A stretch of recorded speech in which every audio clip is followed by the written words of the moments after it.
हेर्ने के बुझ्नु पर्यो भने अदालत बुझ्नु पर्यो, कानुन बुझ्नु पर्यो सबैभन्दा पहिला। र आज मलाई भक्तपुर जिल्ला अदालतमा जुन तार्किक बहस गरेर छुटाउन जुन मेन भूमिका खेल्नु हुनुहुन्छ वकिल साहब राधिका घोषाई हुनुभयो। तपाईको नाम के? सुरज रन्जित अनि सुजन कार्की। म चाहिँ यसो सहायक मात्रै हो।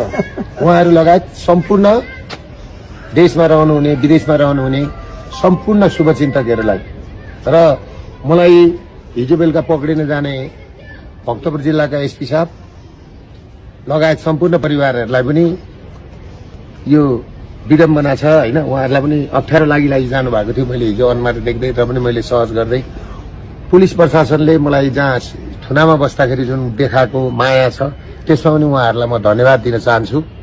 र शासकहरूले सत्ता ढल्दै गर्दा पनि बुझ्नु सत्य हुन्छ।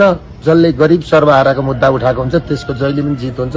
त्यसमा पनि मैले धर्म रक्ष त नेपाल रक्ष त मैले धर्मको रक्षा गर्न खोजेको हो, नेपालको रक्षा गर्न खोजेको, नेपालीको रक्षा गर्न खोजेको हो। त्यसले गर्दाखेरि एक दिन हाम्रो जित हुन्छ।